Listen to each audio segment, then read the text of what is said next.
Welcome to the Beyond the Basics guide for the Nikon D750. This is a great camera that will capture amazing images as well as HD video. We hope you'll enjoy learning more about it with this instructional guide. This guide is meant to be a study tool to be used in connection with and not a replacement of your camera's owner's manual. You can watch it entirely in one sitting or by chapter.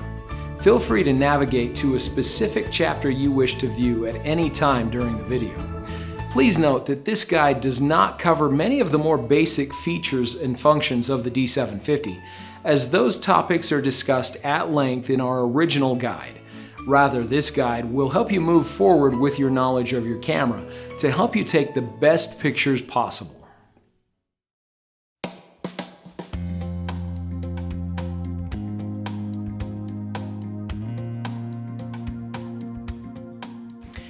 Your D750 has many buttons, dials, and features that are fully customizable. By customizing the functions of your camera, you'll be able to access your most frequently used settings and make your camera even more intuitive. Making changes to the functions of the customizable buttons is done in the camera's menu system under the Custom Setting menu. Here, select Menu F, Controls. Within this menu, you can select many different buttons and controls to customize to your liking. Let's take a look at each of these options now.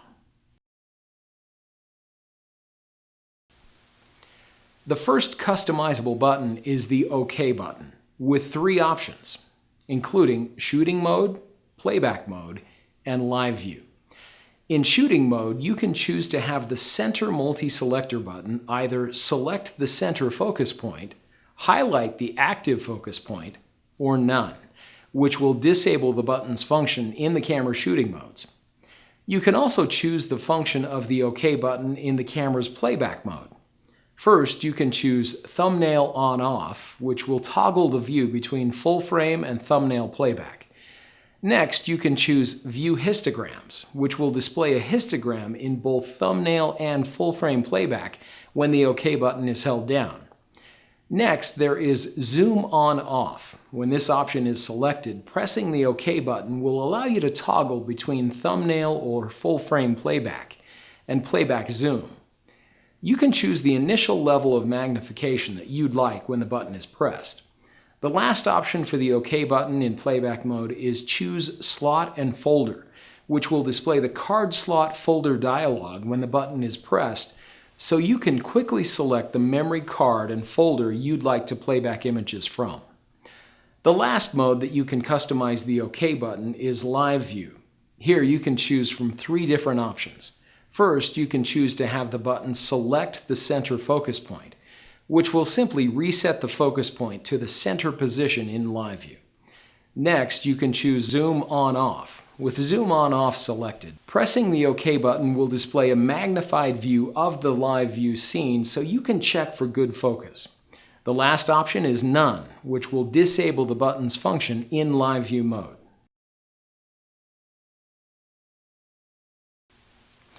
The next button that can be customized is the Function button. You can customize the button itself as well as the way the button operates in conjunction with the command dials.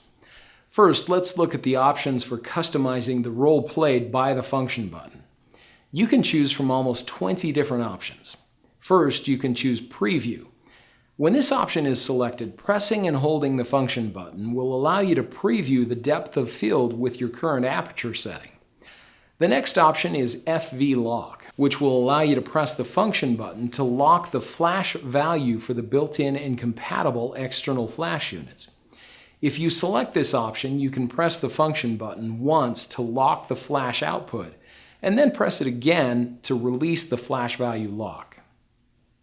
The next option is the AEAF Lock.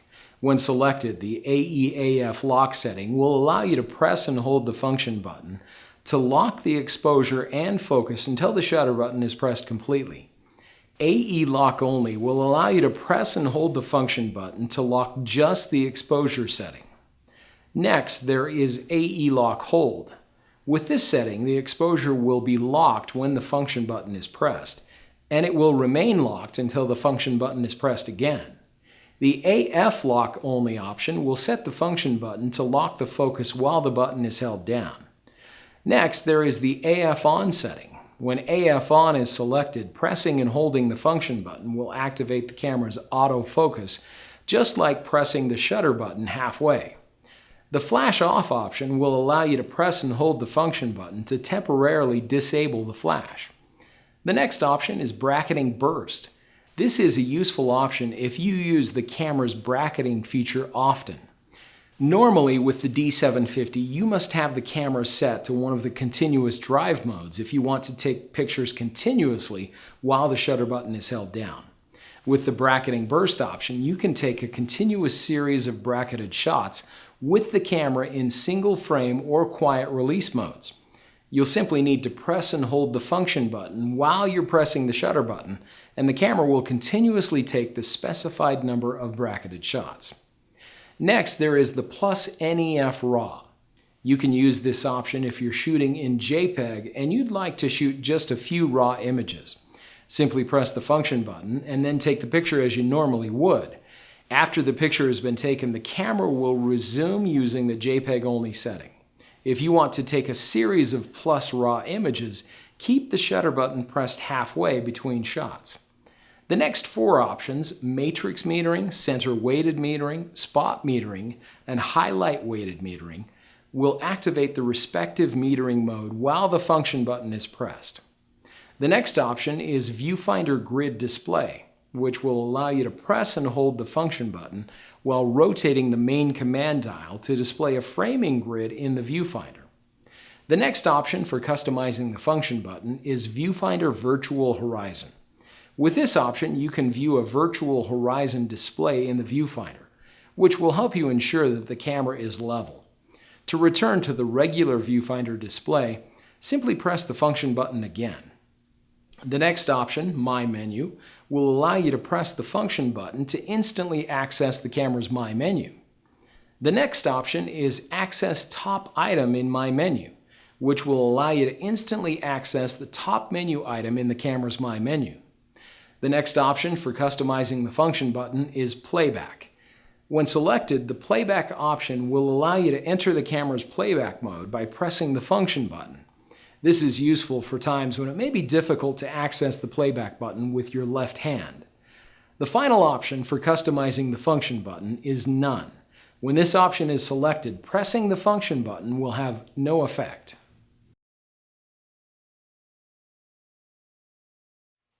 Now that we've discussed each of the options for customizing the function button when it's pressed, let's take a look at the options for customizing the function button in conjunction with the command dials. There are 6 different options. The first option is Choose Image Area. With this setting, you can press and hold the function button while rotating either of the command dials to select the image area. The next option is One-Step Speed Aperture. By default, your camera is set to use 1/3 steps for changing exposure. With the one-step speed aperture setting, you can press and hold the function button while rotating either of the command dials to change the aperture or shutter speed by 1 full exposure step. Next, there is the Choose Non-CPU Lens Number option. With this option, you can use the function button in conjunction with the command dials to set a lens number for a non-CPU lens. The next option is Active Delighting. When this option is selected, you'll be able to press and hold the function button while rotating either command dial to choose the Active Delighting setting. Next, there is HDR. When this option is selected, you can press and hold the function button while rotating the main command dial to select the HDR mode. And you can press and hold the function button while rotating the sub-command dial to select the HDR strength. Next, there is Exposure Delay mode. When this option is selected, you can press the function button while rotating either of the command dials to choose the length of delay between the time the shutter button is pressed and the picture is taken. You can choose no delay, or you can choose 1, 2, or 3 seconds.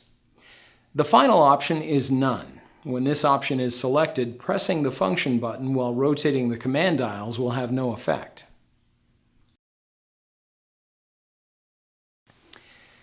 In addition to the function button, you can also customize the role of the preview button. Almost all of the options for the preview button are the same as the options that are available for customizing the function button.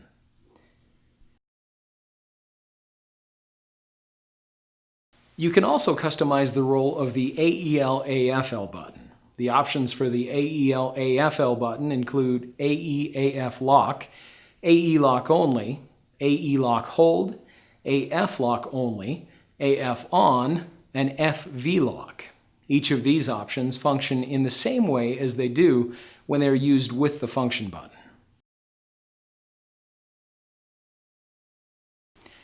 The next controls that you can customize are the command dials. You can select one of 4 different options. The first option is reverse rotation, which will allow you to reverse the direction that you rotate the command dials when you're making changes to the exposure compensation and shutter speed aperture settings. The next option for customizing the command dials is change main sub. With this option, you can reverse the roles of the main and sub command dials for both exposure settings and autofocus. For exposure settings, if off is selected, the default settings of main command dial, shutter speed, and sub command dial, aperture will be used. If on is selected, the roles of the command dials will be reversed, and the main command dial will control the aperture, and the sub command dial will control the shutter speed. For the autofocus setting, when on is selected, the roles of the command dials in selecting the autofocus mode and the autofocus area mode will be reversed. The next option is aperture setting, which will allow you to select how you'd like to be able to adjust the aperture setting. If sub command dial is selected, the aperture can only be selected using the sub command dial. If aperture ring is selected, you can select the aperture only with the aperture ring that is available on specific lenses. If your lens does not have an aperture ring, aperture will be adjusted with the sub command dial regardless of the option that's selected. The next option for customizing the command dials is menus and playback. There are 3 options for this setting. You can select off, which will mean that the command dials will have no effect on accessing the menus and playback. If either of the other 2 options, on or on image review excluded, are selected, the command dials can be used to navigate through images in playback and to navigate the menu system. If you want to prevent the command dials from scrolling through images during image review, you'll want to select on image review excluded. The final option for customizing the command dials is sub-dial frame advance, with options for 10 frames, 50 frames, and folder. With this option, you can rotate the sub-command dial in playback mode to quickly skip forward or backward 10 frames or 50 frames or by folder. The next option to customize is release button to use dial, where you can select either yes or no. If you select yes, you can press and release the button, then rotate the main or sub command dial to make changes. If you select no, which is the default option, you'll need to press and hold the button while you're rotating the command dials to make adjustments. This option applies to the exposure compensation button, metering mode button, flash compensation button, the bracket button, the AF mode button, the ISO button, the quality button, and the white balance button.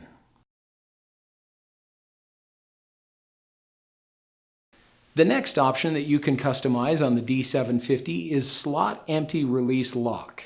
With this option, you can choose what you would like the camera to do when there is no memory card inserted. If you choose enable release, you will be able to press the shutter button to release the shutter and take a picture even if there is no memory card in the camera. If you select release lock, the camera will disable the shutter button if a memory card is not inserted in the camera.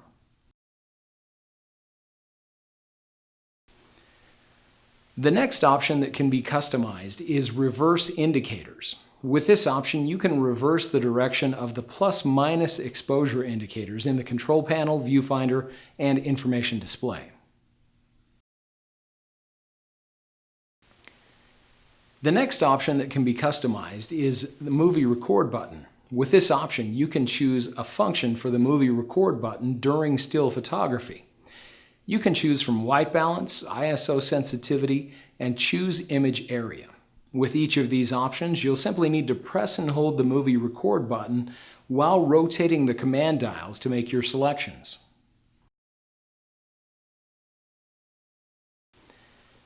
The next option for customizing your D750 in still shooting modes is Assign MB D16 AEL AFL button. This setting will allow you to select the function of the AEL AFL button that is on the optional battery pack for this camera. Many of the options that you can choose are the same as the options that are available for the camera's function button.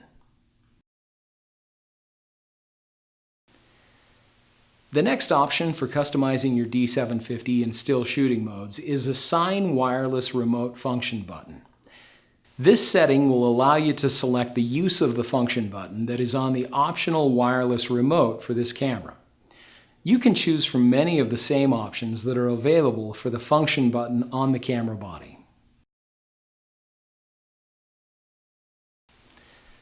Although it's reasonably easy and efficient to use the camera's menu system to format the memory card, there's an even faster way to do this. Press and hold the delete button and the metering mode button at the same time. A FOR, the number of shots remaining, and the card slot will flash on the control panel. To change the card that will be formatted, rotate the main command dial. Press both buttons a second time to confirm that you'd like to format the card. Another handy feature is the ability to use the quality and exposure compensation buttons to perform a 2-button reset. This reset will restore the camera to the default settings. Simply press and hold these 2 buttons at the same time for more than 2 seconds. The top LCD panel will blink.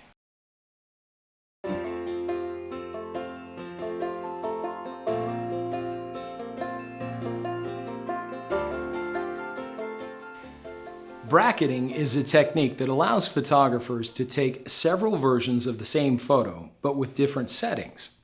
When exposure is bracketed using 3 images, one of the photos will be properly exposed, one will be slightly overexposed, and one will be slightly underexposed. Then you'll have the ability to choose the best image of the 3, or use photo editing software to combine the 3 shots, giving the image a broad range of highlights and shadows that are all properly exposed. This technique is often called HDR, or high dynamic range. Professional photographers have used bracketing since the days of film to ensure good exposure on important shots. With digital cameras today, bracketing options are available not only for exposure, but for flash level, white balance, and active delighting.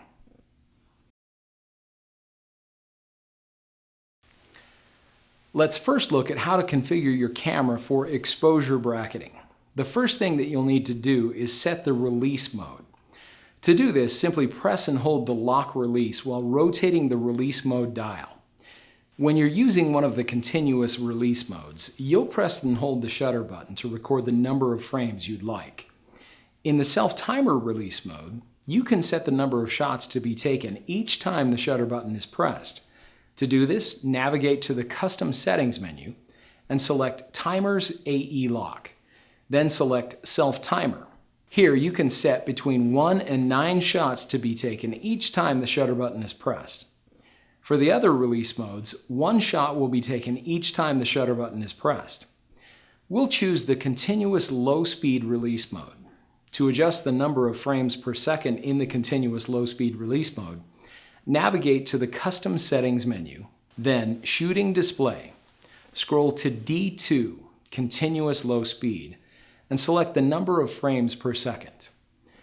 The next step to configure the camera for exposure bracketing is to select the type of bracketing you'd like from the menu system. To do this, navigate to the Custom Settings menu and choose E, Bracketing and Flash. Then select E6, Auto Bracketing Set. From here, you can choose from AE, or Auto Exposure and Flash, AE Only, Flash Only, White Balance, and Active Delighting. To bracket only the exposure settings, we'll select AE Only. Now we can press and hold the bracketing button while rotating the sub-command dial to select Bracketing Increment, or the amount of variation that we'd like to see in each of the shots. Variations are set in increments between 0.3 and 3. The larger the number, the more variation in exposure there will be. If you select a smaller increment, like 0.3, the images will have less variation. After we've chosen the bracketing increment, we'll need to choose the number of shots. To do this, press and hold the bracketing button while rotating the main command dial. You can choose to have 0, 3, 5, -2, +2, -3, or +3 frames. If you choose to have 3 frames, one will be standard exposure, one will be underexposed, and one will be overexposed. If you choose to have 5 frames bracketed, one will be the standard exposure, one will be slightly underexposed, one will be more underexposed, and one will be slightly overexposed, and then one will be more overexposed. The other frame options for bracketing are plus and -2 and 3. If -2 is selected, 2 shots will be bracketed, with one being the standard exposure, and the other will be underexposed. If -3 is selected, one image will have the standard exposure, one will be slightly underexposed, and one will be more underexposed. If +2 is selected, again, 2 shots will be taken, but this time one will be standard and the other will be overexposed. And if +3 is selected, one will be the standard exposure, one will be slightly overexposed, and the other will be more overexposed. Now, all we need to do is take a few pictures. As always, we'll press the shutter button halfway to focus and the rest of the way to take the picture. Since we're using a continuous release mode, we'll hold the shutter button down to record the bracketed images.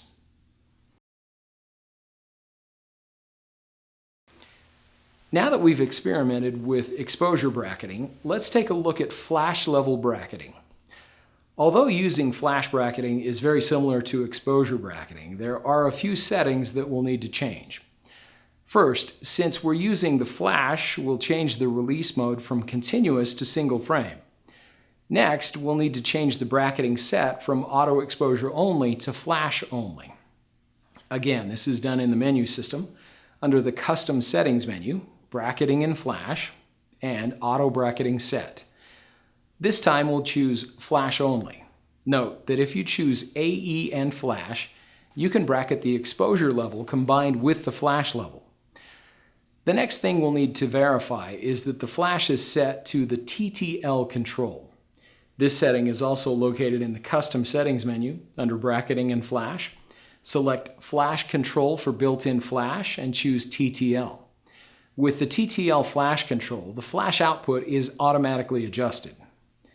The other 3 flash options, manual, repeating, and commander mode, will not produce accurate results when bracketing. Now, all that we need to do is set the number of frames to be bracketed, as well as the increment that we'd like. Again, we'll press and hold the bracketing button while rotating the main and sub command dials. Rotating the main command dial selects the number of shots, and the sub command dial selects the increment. Finally, we'll take some pictures. As always, we'll press the shutter button halfway to focus and the rest of the way to take the picture. In the single release mode, we'll need to press the shutter button 3 times to take 3 separate bracketed shots.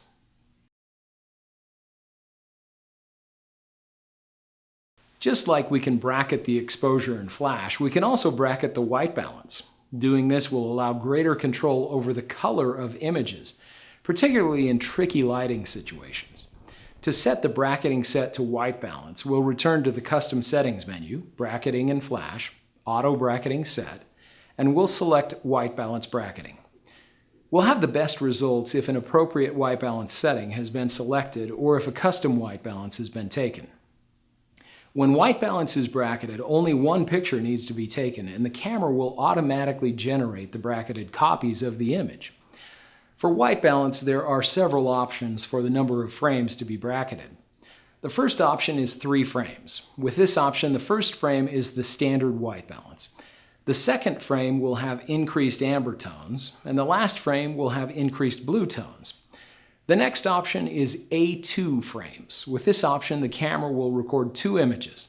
The first will have the standard white balance setting. The second will have increased amber tones. The last option for the frames in white balance bracketing is blue 2 frames. Again, The camera will record 2 images, with the first being the standard white balance, but the second image will have increased blue tones. You can also set the increment for white balance bracketing by pressing and holding the white balance button while rotating the sub-command dial. An increment of 1 will provide the least amount of variation, and 3 will provide the most variation.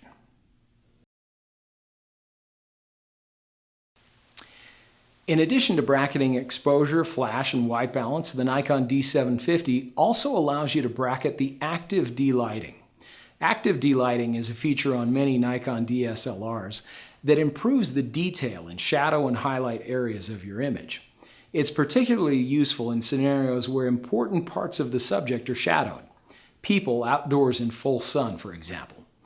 It's important to note, however, that more noise will be visible in the shadow areas of the image. To set the bracketing set to active delighting, we'll return to the Custom Settings menu, Bracketing and Flash, Auto Bracketing Set, and we'll select ADL, or Active Delighting Bracketing. The other thing that we'll need to look at in the menu system is the Active Delighting setting. That setting can be easily accessed by pressing the I button. Here we'll select Active Delighting and Normal. You can choose to have up to 5 frames bracketed by pressing and holding the bracketing button while rotating the main command dial. If you choose 2 frames, the first shot will be taken with active delighting off, and the second shot will have the selected active delighting setting. If you choose 3, 4, or 5 frames, the first shot will have active delighting set to off, the second shot will be set at low, the third shot will be set at normal, the fourth shot will be set at high, and the fifth shot will be set at extra high.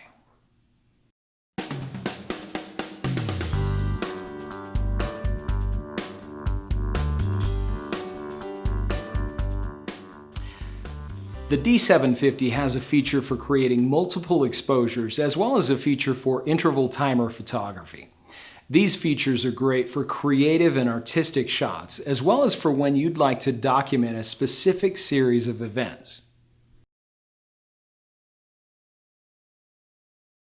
First, we'll discuss the multiple exposure function on your camera.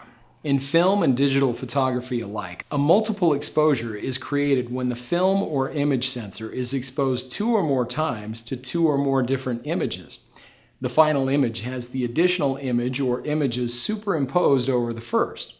This photography technique is useful for creating artistic effect and is most commonly used when photographing fireworks, lightning, or superimposing a bright moon in a daytime scene. Let's walk through how to set up your D750 to shoot a multiple exposure image. Note that this function is available only in the P, A, S, and M modes. First, you'll want to enter the Photo Shooting menu and select Multiple Exposure. Here, you can make adjustments to each of the 3 menu items. Let's first discuss the Multiple Exposure mode setting. You can choose from Off, On Single Photo, and On Series. If you'd like to record just one multiple exposure image, you'll want to select On Single Photo. If you select On Series, you can take consecutive multiple exposure images until you return to the multiple exposure mode menu and select Off. Now let's take a look at the number of shots option. You can choose to have 2 or 3 images superimposed. The bottom menu item is the Auto Gain option. The gain determines how much adjustment to exposure the camera makes for each shot. If you want to have the exact same exposure value for each shot, Auto Gain should be set to On. When the Auto Gain is set to On, the camera will use the exact same exposure value and automatically divide that exposure based on the number of shots. For instance, if the number of shots is set to 3, the exposure adjustment would be 1/3. Likewise, if the number of shots is 2, the exposure adjustment would be 1/2. This way, when the exposures are combined into one image, the total exposure will be the equivalent of 1 proper exposure. There are times when you'll want to set the auto gain to off if you're photographing subjects with a dark background, or if you want to manually control the exposure for each shot. The off setting would work well. The other time when you would want to set the auto gain set to off is if you were using a technique called masking, where part of the lens is covered for the first shot and then the opposite part of the lens is covered for the second shot. For these types of multiple exposure images, you would want each shot to have a full, proper exposure.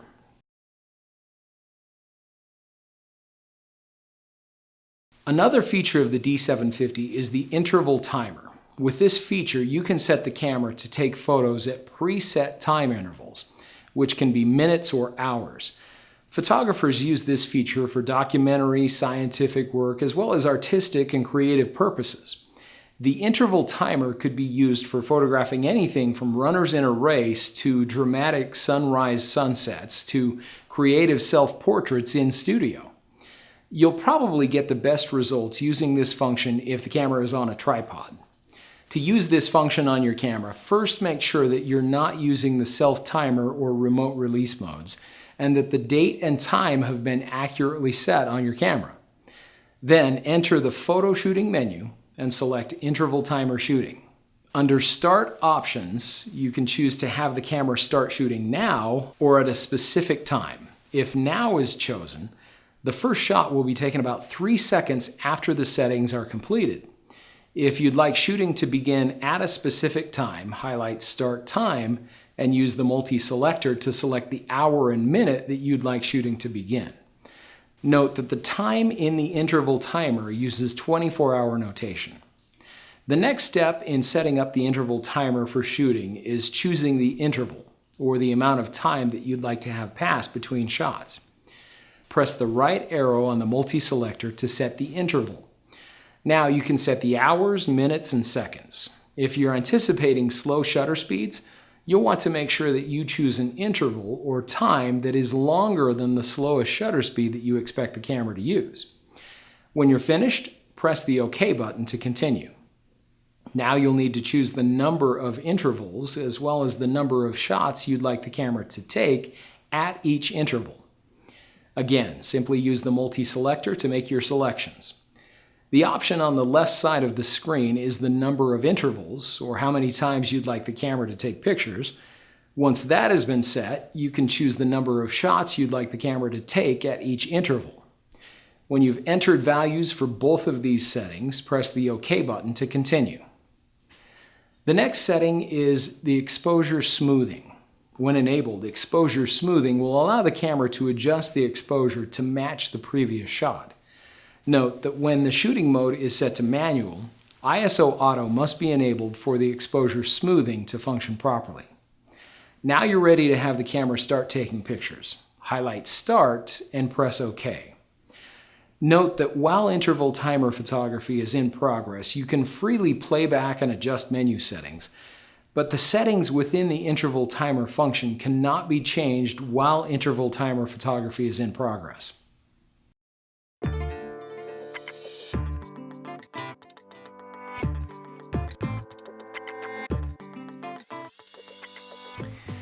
In addition to capturing impressive high-resolution still images, the Nikon D750 can record full HD movies. Note that because the basic features of the camera's movie mode were covered in detail in QuickPro's original guide for the D750, we'll primarily be looking at more in-depth features and functions of the movie mode. Let's first take a look at the options for customizing many of the camera's movie mode functions. The customizable features are found in the Custom Settings menu, Menu G, Movie. The first option is Assign Function Button. Just as with still shooting, you can set the function button to serve a specific role in movie mode. The first option is Power Aperture Open. When this is selected, this option will allow you to press and hold the function button to widen the aperture smoothly and quietly. The next option for customizing the function button in movie mode is Index Marking. With this option, you can press the function button to add an index marking at the current position.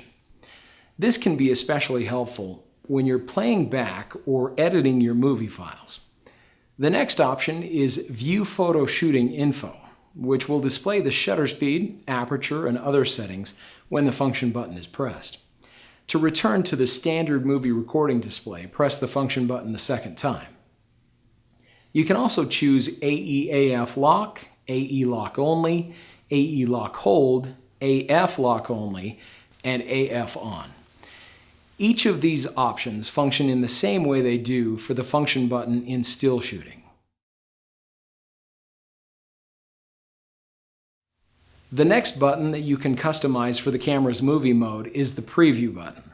The first option for customizing the preview button is Power Aperture Close. You can use this feature in conjunction with the function button's Power Aperture Open option to have two-button control of the aperture adjustment. Using these buttons to control the aperture setting while movie recording will improve the quality of the movie by minimizing camera shake and sound. The other options for customizing the preview button are the same as the options for customizing the function button. The next button that can be customized for movie shooting is the AEL AFL button. The options for customizing the AEL AFL button include index marking, view photo shooting info, AE/AF lock, AE lock only, AE lock hold, AF lock only, AF on, and none. Each of these settings function the same way that they do for the function button.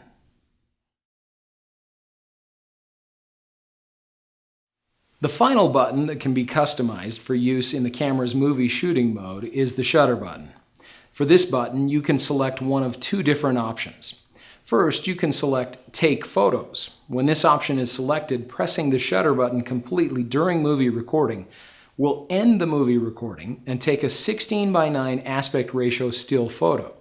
The other option, Record Movies, will allow you to press the shutter button halfway to enter the live view in movie mode. Then you can press the shutter button completely to start or end movie recording.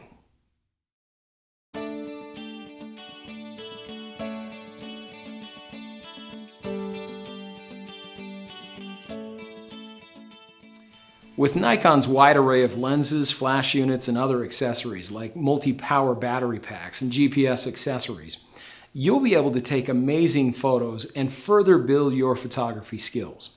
Please note that using some third-party accessories, particularly flash units and multi-power packs, may cause damage to your camera and will void your Nikon warranty. You'll want to check with your authorized Nikon dealer or service representative for more information to use these third-party accessories.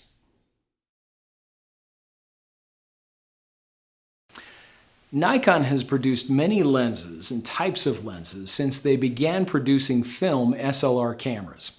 Since 1959, Nikon lenses have been produced using the F-mount, meaning that they will fit any Nikon body with the same style mount. However, there are a few things that are important to know and remember if you're considering using older style lenses on your Nikon D750. First, lenses that were produced prior to 1979, pre-AI lenses, will cause serious damage to your camera's mirror. So do not try to attach one of those to your D750 body. If you have questions about a lens, refer to your camera's owner's manual for a complete list of incompatible lenses and accessories. Most lenses produced after 1979 or AI lenses can be safely attached to your camera body. But these are lenses that are non-CPU, meaning that they will not automatically have the ability to meter or communicate with the camera. They are also manual focus lenses. One of the benefits of the D750 camera is that you can input lens data for these lenses through the camera's menu system. Doing this will enable many of the features that are available on CPU lenses, most importantly including the matrix metering option. Lenses that were produced after 1986 are considered to be CPU lenses and are generally fully compatible with the D750 camera body. Most of them will autofocus and are capable of sharing important data with the camera body. A CPU lens can communicate with the camera body via these CPU contacts. These contacts will share a variety of information with the camera, including metering information as well as focusing distance. The lenses produced by Nikon today are CPU lenses and are identified as either a Type G or a Type D lens. The G or D is shown on the lens barrel. The main difference between these two types of lenses is that the D lenses include an aperture ring like this, while the G lenses do not. Now that we've discussed a little about lens compatibility, let's discuss choosing a lens. With a wide variety of lenses in Nikon's current lineup, it can seem overwhelming to know what lens or lenses will help you with your type of photography. One thing that you'll want to consider when you're shopping for a Nikon lens for your D750 is whether the lens is FX or DX. FX lenses will allow you to use the entire area of the image sensor. DX lenses are fully compatible with the D750, but they will only allow the camera to use a smaller area of the image sensor. Nikon DX lenses have a DX on the lens barrel. Let's talk a little about lenses and apertures. When shopping for a lens, you'll notice that all lenses have a maximum aperture, or f-stop. Smaller numbers like f1.4 or f2.8 are considered to be faster lenses because they allow a lot of light into the camera. If your lens has a range of apertures, note that the largest aperture can only be used at the widest focal length. This is how the aperture or aperture range is indicated on a lens barrel. The maximum aperture of the lens is important to keep in mind when you're shopping for a lens, especially if you're planning on doing photography in low light conditions, action or sports photography, or if you're looking to create photos with a very shallow depth of field. After the maximum aperture of the lens, the next thing that you'll need to consider is the focal length. Nikon lenses are available in a wide range of focal lengths, each with its own benefits and uses. The focal length on a lens is the first series of numbers on a lens barrel, and it's indicated in millimeters. This lens, for instance, is a 24 by 120 millimeter lens, or the focal lengths range from 24 millimeters to 120 millimeters. Lenses that have a range of focal lengths, like this 24 to 120 millimeter, are zoom lenses. Zoom lenses have the ability to get closer or farther away from a subject without ever actually moving the camera. Lenses that have only one focal length, like this 50mm 1.8 lens, are prime lenses. Prime lenses do not have zooming capability, but many professional photographers prefer them, particularly for portraits, because they offer great clarity. With this understanding of focal lengths in millimeters, we can discuss some of the different ranges of focal lengths as well as the lens categories that different focal lengths fall into. Lenses that are less than 50 millimeters are considered to be wide-angle lenses. So the 24 to 120 that we talked about could fall into the wide-angle range because it goes down to 24 millimeters.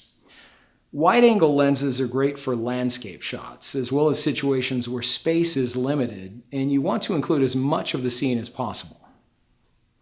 Mid-range lenses have between 50 and 85 millimeters. This range of focal lengths is great for family snapshots, portraits, and vacations. The 24 to 120 lens also falls into the mid-range category. These lenses are often referred to as walk-around lenses because they're so versatile and can be used for a variety of subjects and shooting scenarios. Telephoto lenses are those with over 85 millimeters and are great for getting closer to your subject. Sports and wildlife photographers use telephoto lenses extensively to zoom in on the subject. Telephoto lenses are also great for getting amazing close-up shots of flowers or other small objects. If you're photographing very small objects and you want to have the ability to capture even the smallest details, you'll want to look into a dedicated close-up or micro lens. The focal lengths for dedicated close-up lenses range between about 60 millimeters and 200 millimeters. In addition to apertures and focal lengths, there's one more important feature that you should consider when you're shopping for a Nikon lens: vibration reduction, or VR. Vibration reduction will help you get sharp photos at slower shutter speeds. This feature is especially useful in low light conditions and can make the difference between a photo like this and a photo like this.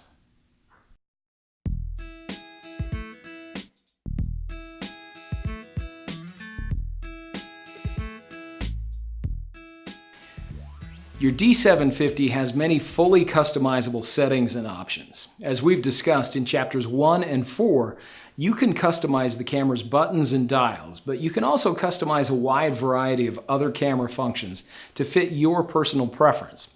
Let's take a look at some of the custom settings menus now.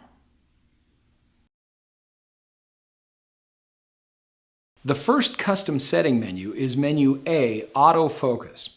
The first two items in this menu are AFC and AFS, priority selection. When you're shooting in the camera's AFC or AFS focus modes, you can choose what priority you would like to be given to the focus of the image. For both of the focus modes, you can choose from release or focus. If release is selected, the camera will allow the picture to be taken regardless of whether focus has been achieved. If you choose focus, the camera will not allow the picture to be taken if it's not in focus. The next menu item in the Autofocus custom menu is Focus Tracking with Lock On. With this menu item, you can select how long the camera will wait to adjust the focus when the subject abruptly moves. This option prevents the camera from autofocusing on other objects passing through the frame when the camera is using focus tracking. You can select options from 1 short to 5 long. You can also select off, which will immediately adjust the camera's focus when the focusing distance changes. The next option is Focus Point Illumination, with options for Manual Focus Mode, Dynamic Area AF Display, and Group AF Illumination. For Manual Focus Mode, you can choose on or off. If on is selected, the active focus points will be displayed in the viewfinder in the Manual Focus Mode. And if off is selected, the focus point will be displayed only during focus point selection. For Dynamic Area AF Display, select on if you'd like to display the selected focus point as well as the surrounding focus points, and select off if you'd like to display only the selected focus points. For Group Area AF Illumination, you can choose to have the AF points in the selected group displayed as small rectangles or as dots. Next, there is AF Point Illumination with options for Auto, On, or Off. If Auto is selected, the active focus points in the viewfinder will be illuminated only when the subject is very dark. If On is selected, the active AF points will always be illuminated. And when off is selected, the active AF points won't be illuminated at all.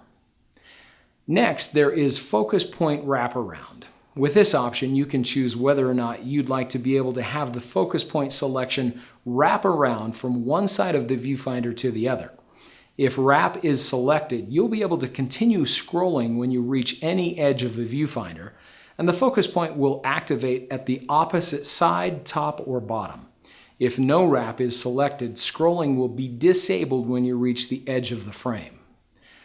The next option is Number of Focus Points, which allows you to choose whether you'd like to use all 51 or just 11 AF points. Next, there is Store Points by Orientation. With this option, you can choose whether you'd like the camera to use separate focus points for portrait and landscape orientations. If you select Yes, you'll be able to choose a focus point when the camera is at a landscape orientation, and a different focus point when the camera is rotated 90 degrees. Next, there is Built-in AF Assist Illuminator. If On is selected, the AF illuminator will light under poor lighting conditions to help the camera find focus. Note that you must use the AFS focus mode in conjunction with the Auto Area AF mode, or make sure that the center focus point is selected for the AF illuminator to work properly. If off is selected, the AF illuminator will not light.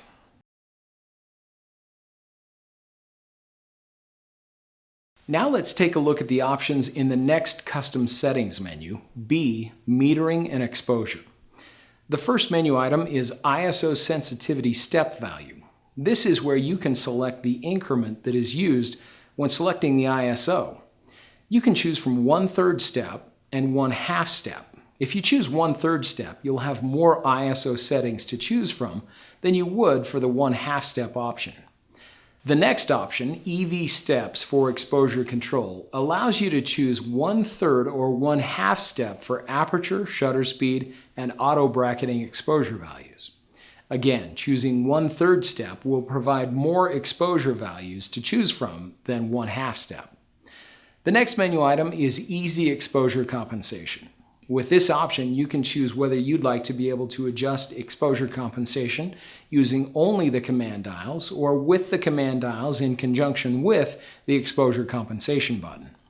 If On Auto Reset is selected, you'll be able to adjust the exposure compensation using the command dials without the exposure compensation button. With this option, the exposure value will be reset when the camera or exposure meters turn off. The on setting is the same as On Auto Reset, except that the exposure compensation will not be reset when the camera or exposure meters turn off. If off is selected, the exposure compensation can be set only with the use of the exposure compensation button in conjunction with the main command dial. Next, there is matrix metering with options for face detection on and face detection off. When face detection on is selected, exposure will be automatically adjusted for the faces that are detected in the scene. The next item in the Metering Exposure Custom Setting menu is Center Weighted Area. With this option, you can choose the diameter of the metering circle that is used when the camera uses center weighted metering. You can choose from 8 mm, 12 mm, 15 mm, 20 mm, or average. If average is selected, the entire frame will be averaged to calculate the exposure. The next menu item is Fine-Tune Optimal Exposure. With this option, you can fine-tune the level of exposure compensation that you'd like to automatically be applied to your images for each of the metering modes. Note that for most scenarios, using standard exposure compensation methods is preferred, and the Fine-Tune Optimal Exposure option should only be used in special scenarios.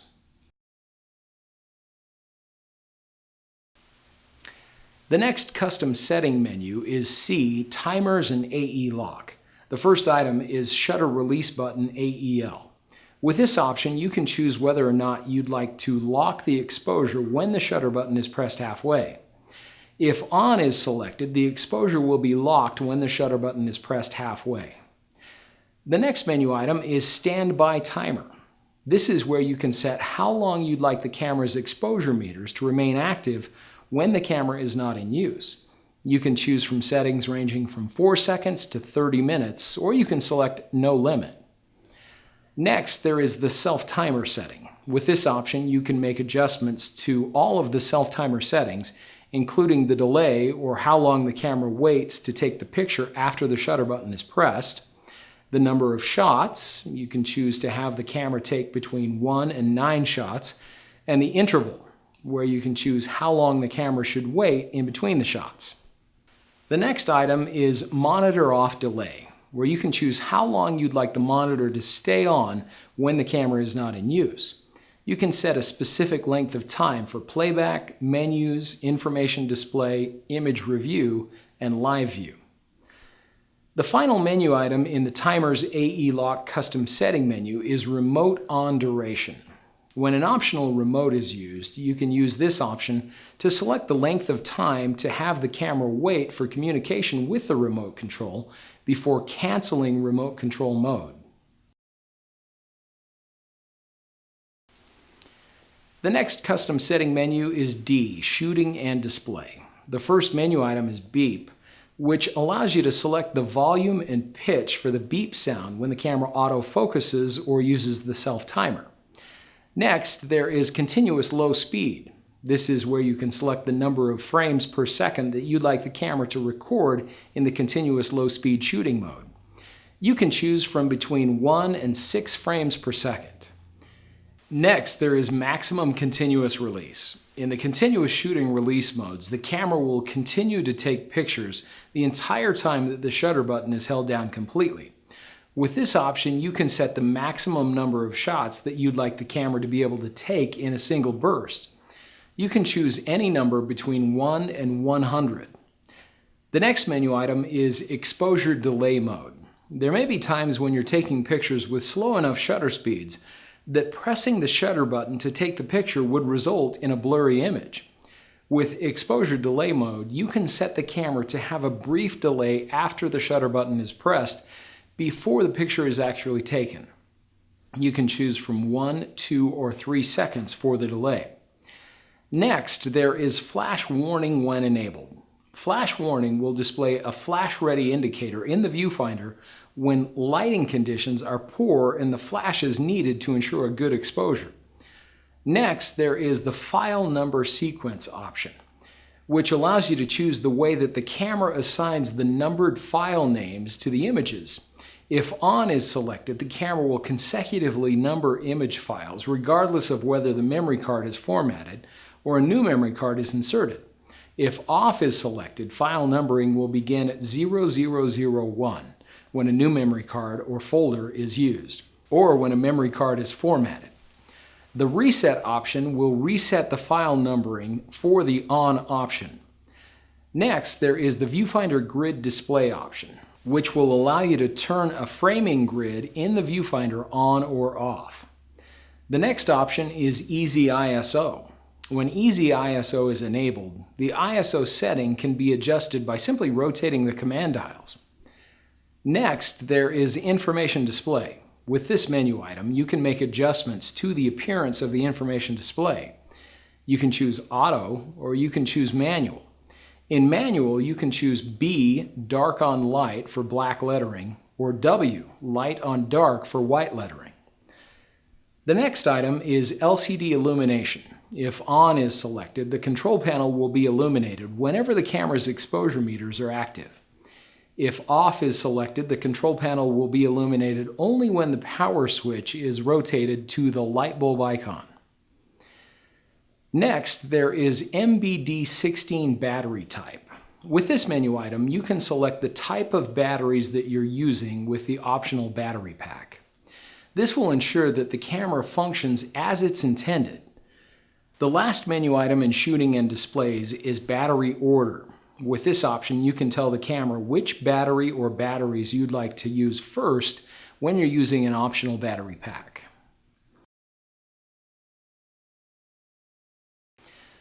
The next custom setting menu is E, bracketing and flash. The first menu item is flash sync speed, where you can choose the maximum shutter speed that can be used when the built-in or external flash unit is used. For the built-in flash, you can choose 1/200th of a second down to 1/60th of a second. If you're using a compatible Nikon external flash unit, you can set the shutter speed to as fast as 1/250th of a second using the Auto FP option. The next option is flash shutter speed, where you can select the slowest shutter speed that can be used with the flash in Program Auto or Aperture Priority shooting modes. Next, there is flash control for built-in flash. This option will allow you to choose from several different modes for the built-in flash, including the sophisticated TTL mode, where the flash output is adjusted automatically depending on the lighting conditions. Manual, where you can manually set the flash power output. Repeating, where the flash will fire repeatedly while the shutter is open, creating a strobe-like effect. You can use this mode to take creative images that have a multiple exposure fill.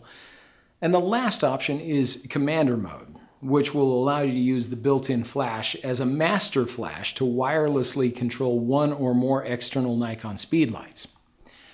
Next, there is exposure compensation for flash with two options. First, there is entire frame.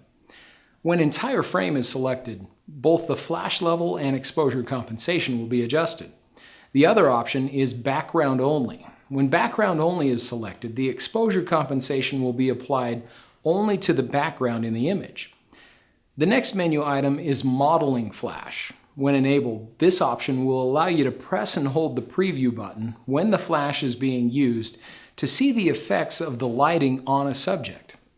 The flash will fire continuously while the preview button is held down. The next menu item is auto bracketing set. This item is discussed in detail in Chapter 2 of this guide. The last menu item in the bracketing and flash custom setting menu is bracketing order. With this option, you can choose the order in which you'd like the camera to record bracketed shots. The first option, meter under over, will record the first shot at the standard exposure. The second shot will be underexposed, and the last shot will be overexposed. The other option will begin with the underexposed shot, then the standard exposure, and the final shot will be overexposed. There are two other custom settings menus, F Controls and G Movie. The Controls menu items are discussed in detail in Chapter 1 of this guide, and the Movie menu items are discussed in detail in Chapter 4.